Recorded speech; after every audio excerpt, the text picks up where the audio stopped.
Hey y'all, this is the long version of the processed plastics polyethylene Mustang revival.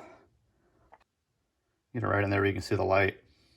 So I'm just going to keep going over this with 400 until I don't see any nicks in the surface. Then I'm going to move to 600, and if I can find a piece of 1000 grit, I'll use that before I jump to 2000.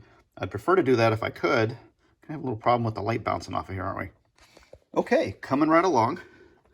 I can see I've got most of the flaws out on this. I can see a few right there. You see where the light catches that right there? There's a shiny spot. That's a nick that's not level with the rest of the body. And then I had another couple over here somewhere. It's kind of hard to show. Get right down on it. Yeah, I got some right in there. So I'm just gonna hit that with just a little more 400, and then I'm gonna move up to the 600. I am water sanding with 2000 for the last steps. Just showing you trying to get as many of the lines out as I can before I try to take a shine to it. With a little bit of Meguiar's Ultra Cut on it, and I'm just gonna gently rub back and forth for a few minutes and see if I can bring this around. You can see it's got a few swirl marks and scratches in it still, and it's a little hazy, but overall it looks nice. It came back around. You can see how rough the trunk is, and the rest of the car, it is covered with scratches and gouges. But with just a little bit of cleanup, I can get it to at least look that good. I'm gonna hit it with a hair dryer and get the surface soft enough so that I can comb it with a microfiber towel or a microfiber cloth, and just get that surface to shine a little more and not be quite as hazy. But if I can get it just a little shinier than that, that'll be good enough for a shelf queen, at least for me. I'm happy with that. That looks a whole lot better than it did before, definitely compared to all of this. So it'd be nice to take the rest of the car, and we're going to transform it from that to that. All right, that looks pretty good. I just finished it off with 2000 grit. So I'm going to go over this with the hair dryer, try to get it up to around 195, 200 degrees, and then I'm going to buff it out with a little bit of the Meguiar's Ultimate Compound. Polish it, finish polish it with a microfiber towel, and I should have the sides of it looking at least as good as the hood, which I'll be happy if that's the case. Okay, I'm getting ready to put it back together. I got the glass polished up really nice.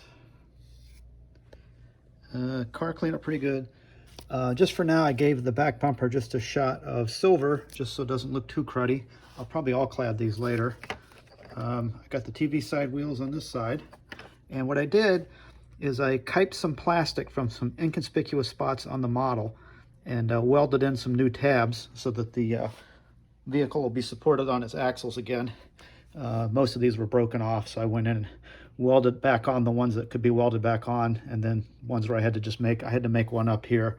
So I just cut a piece off from the interior. I just trimmed the edge of the tabs off here and came up with enough plastic. And I also had to make a new ventapane right here. I'm going to smooth that out later too. I had problems with that. I couldn't get the original one to reattach. The one that was broken over here, I welded it from the back. It looks just fine, so I'm happy with that. So yeah, let me go ahead and we'll just stick this thing together and we'll see how it looks. Okay, that looks like a little bit of all right. That turned out good. It sits normal now. It doesn't sit on its knees anymore. So not too shabby. That looks pretty good.